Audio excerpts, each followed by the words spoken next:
Okay, so you've done the hard part. You've got this great research idea for your project, something you're probably really passionate about. But now comes that big, kind of intimidating question. How are you actually going to study it? Well, that choice of method is exactly what we're going to break down today. This is it. This is the question every single researcher has to ask themselves. And yeah, it can feel a little overwhelming with all the options out there, but the good news is there's a really clear starting point for this whole journey, and it all begins with what you're trying to find out in the first place. So, where do we start? We start with the single most important piece of your entire study, your research question. Seriously, everything else is built on top of this. It's the foundation.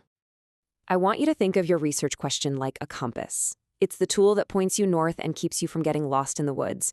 Every single choice you make from here on out, who you talk to, what data you collect, how you analyze it all flows directly from that one powerful guiding question. So, right off the bat, you hit this big fork in the road. You have to figure out what your question is trying to do. Are you trying to explore something complex, asking why something happens or how people experience it? If so, you're heading into the world of qualitative research. That's the land of words, stories, and experiences. Or are you trying to measure something, asking what the results are or how much something changed? Well, that points you straight toward quantitative research, the world of numbers and stats. Okay, let's walk down that first path for a bit. If your question is all about diving deep into the rich, messy, beautiful reality of human experience, then you're gonna want to open up the qualitative toolkit. And here's the really cool part. Your goal basically tells you which tool to grab. So if you want to understand what it's actually like for a client to experience trauma, you'd probably use phenomenology. If you want to build a brand new theory about recovery from the ground up based on people's stories, well, that's grounded theory. See?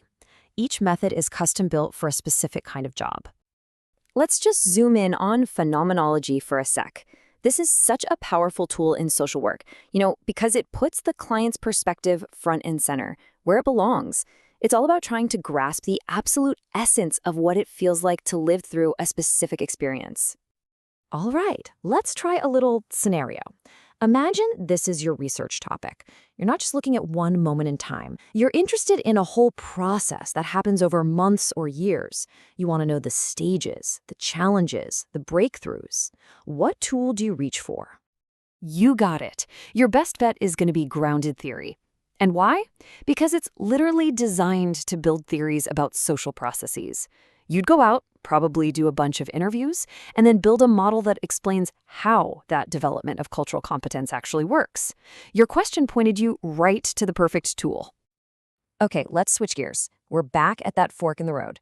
What if your question isn't about exploring, but about measuring, comparing, or testing an idea? Then you're heading into the quantitative toolkit, which has its own super clear, logical roadmap to follow. I know, choosing a statistical test can sound really complicated, but it's not. It's basically a four-step plan. You just have to ask yourself, 1, what am I trying to do? 2, what kind of data do I have? And 3, does my data follow a few simple rules? If you can answer those questions, they'll point you straight to the right test. It's a system, not some big mystery. Now that third step, checking if your data plays by the rules, is a really, really important checkpoint. It's often what decides whether you can use these super powerful tests called parametric tests, or if you need to use their more flexible cousins, the non-parametric tests. So what are these rules I'm talking about? Well, the big one is called normality. It just means, does your data kind of look like a classic bell curve? If it does, that unlocks a whole bunch of powerful options. The others are just about making sure your data is fair. And you know what the best part is? You don't have to guess. Your statistical software can check all of this for you with just a click.